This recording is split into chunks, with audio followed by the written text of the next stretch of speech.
Gabe? Yeah, Cuonzo, I just saw something where you had said this morning that Jeremiah's back with the team. You expect him to play tomorrow. Is that right? Man, Gabe, you're not even going to ask how I'm doing first? Man. Hey, how you doing? I heard Jeremiah's back. No, yeah, he's back. He's back. Yeah. Yeah, we expect him to play, yeah. Dave, Matt?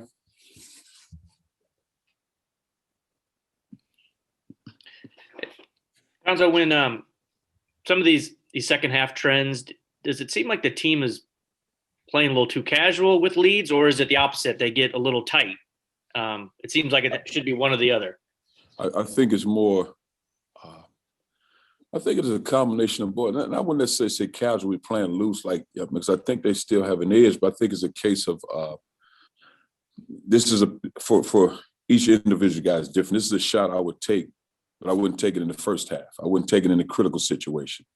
But I'll take it because this is comfort right now. Or instead of a sprint back when the game is close on defense and transition, kind of a jog, and all of a sudden it leads to a basket and it spirals. So it's just a lot of little things. And we've watched, 5 games, and I won't necessarily give you guys the 5 games now. We were drinking coffee, I would give it to you, but I'm going to make the competition work for those 5 games. But where there's a theme in which stuff happens, and we have to, we've watched film with the guys, they understand it, but the simple thing of it all is just how we got the lead, let's maintain it, and let's finish the game that way. And I think part of it, too, from a staff standpoint, I think maybe a guy here playing a minute too long. Not that he's lacking that, but a minute too long, exhausted. That extra drive when he was healthy and energized, he drove strong. Now he passed up a shot, a pull-up, off-balance shot, that sort of thing. So there's a lot of little things like that I think certainly can be corrected. And probably, fresh legs here and there, I think that'll help. Blair? Cuonzo, what did you miss most without Tillman in? I mean, there's some obvious things, but distribution of minutes, what do you think you missed most? Well, I think the one thing that I've always said about our team, we're as good as anyone when we have all our parts. I mean, Jeremiah's obviously having his best year in his senior year because he's grown, on and off the court, the wisdom and the understanding, all those things. You're talking about a physical low post presence where really that was, I think in the last, maybe before these 6, 7, 8 games, we're going inside to, and that was a focal point of what we were doing. So you're getting major production there.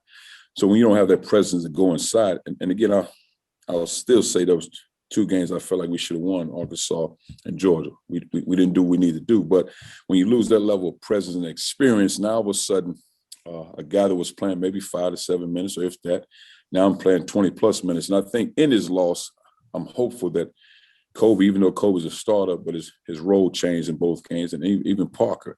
Both those guys played major parts, even though we came up short. But I think both of those guys grew from those games. So I think down the road, I think that'll help us. But just, man, when you have that level of presence, you're talking about a guy that's an all-league guy, certainly a first-team guy, the way he's playing, to lose that.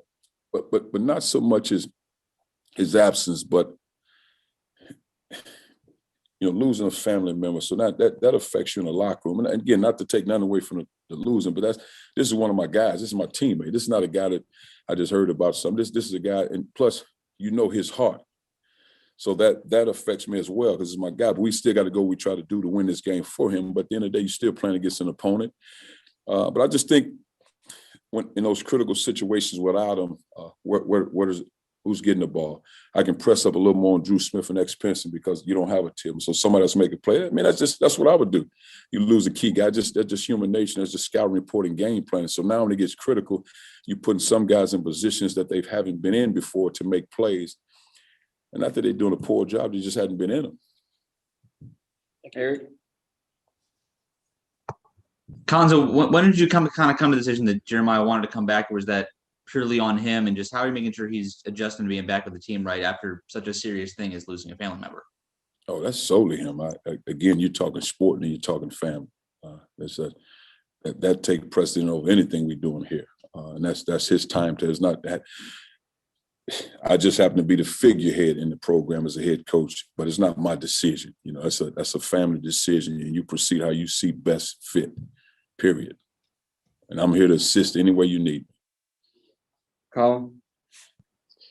Cuonzo, you mentioned substitution patterns and minutes a minute ago. I was just curious. It looks like, at least in the first half, you're going to the bench maybe a little sooner and maybe a little deeper than you had earlier in the season. Is that just the wear and tear of a season on guys, or are you trying to combat some of that stuff maybe before it happens? Combination of both. I think, giving some guys, because we have a couple of guys, and then you have some of, guys a little banged up, not banged up from the standpoint of can't play, but trying to get those guys minutes to be rested, down the stretch of games and that sort of thing. But also, some ways the guys that are coming off the bench in the first half, they've earned that. So you try to give them opportunities, especially see how they're going early. So a combination of all those things. Jack. Cuonzo, they say it's hard to beat a team twice. So what have you seen from the South Carolina team since the last time you guys played them? I watched of course, watching film on them, but I watched the game Tennessee, and I watched our game, and I watched two other games that they've played. It's been a tough season for them, not because of their personnel. Of course, they have great personnel, but when you're dealing with COVID, when your head coach is your leader's dealing with it, then you have key guys out against Tennessee. That is hard. It's like, and I'm joking, but I'm serious. It's like being on a screaming eagle. Ups and downs and highs and lows. That's a tough ride. You got to have a strong stomach to deal with that. And obviously, Frank is as tough as any, so they'll navigate through it. And he's one of the guys. He's not making excuses. He won't complain about it. But when you have that level of talent and team, but if you don't have all your parts, think about it, we just had one guy out, and we're a different team. Imagine you got 2 or 3 key guys out. You're dealing with COVID. You can't practice at the level you practice.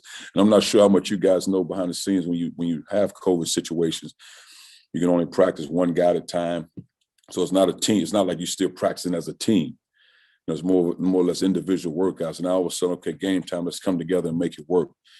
That is a hard thing to do, especially when you deal with the stresses of each individual guy. If he's dealt with it personally, if somebody at home dealt with it, I feel for Frank because I value Frank's friendship, and he's one of the most likable guys in our game, man. So you want to see his team obviously be successful. You want to beat them, but you want to see them be successful.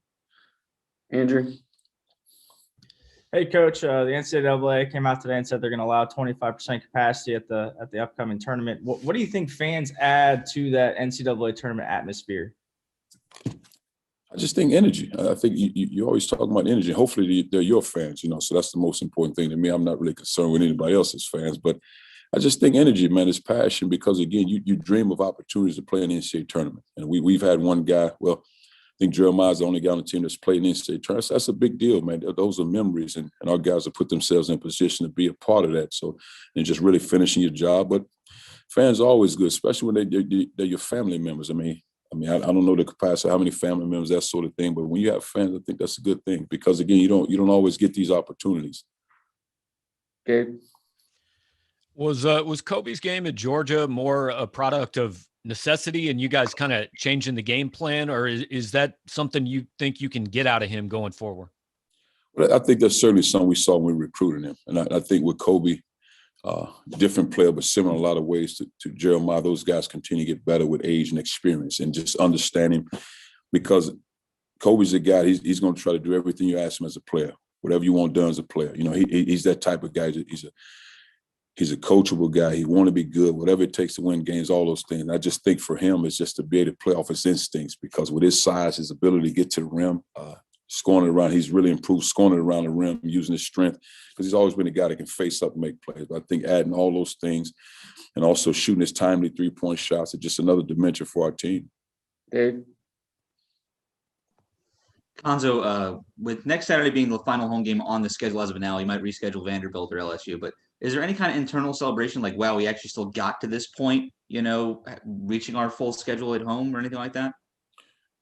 Well, we talk about it all the time as a staff. We don't necessarily as our players. I'm just proud of our players from the standpoint of simply talking about the sport, to be able to do the things off the court, to put yourselves in position to get to the games, and not putting just yourself but your team in harm's way, and putting yourself in compromising situations. I think they've done a good job with that. But I don't, not necessarily, because, again, as we celebrate, somebody else is not celebrating that, because they've lack of games. And so we're grateful to be able to play games and to hopefully bring joy to some of our fans and family members, and just try to get to the next one.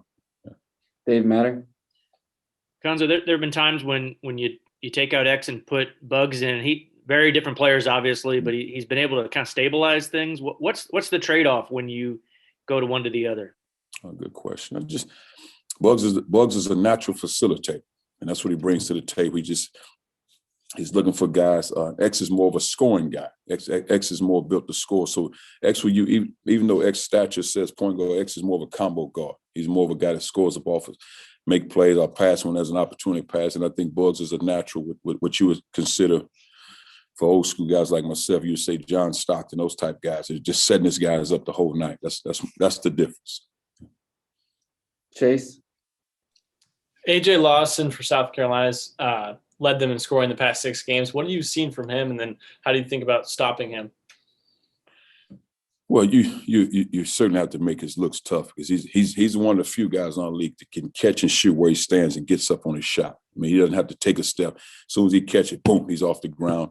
He has a great release. He has 6'6". He's long. He get it over the top. So with him, you have to do a great job of really trying to limit his catches, because when he catch it, he's a threat, because and he straight line drives you hard. He's an athlete around the rim, so he can dunk the ball on you and make plays there.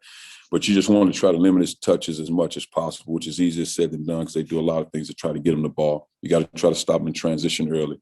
And you have to make other guys beat you, because you allow him to get going, it'll certainly be a long night for you. Colin. Hey, Cuonzo, you told us before either Mississippi or Georgia that you wanted this team to do a better job of keeping teams out of the paint. How do you feel like they've been doing the past couple of games, and how much do you feel like not having Jeremiah kind of impacted the defensive structure of this team? Well, having Jeremiah, it impacts more from the standpoint of a guy that's been a part of your program. You're counting that production. We're great defensive when we set in the half court. Where we get in trouble was a quick shot, live ball, turnover, and then you're scrambling and set your defense. But when our defense is set, we're as good as anybody, and the numbers say that. But we can't allow live ball turnovers or a quick shot, off balance shot lead to transition basket, and that's when things start to open up for us. All right. Thank you, guys. Appreciate it. Thank you, guys.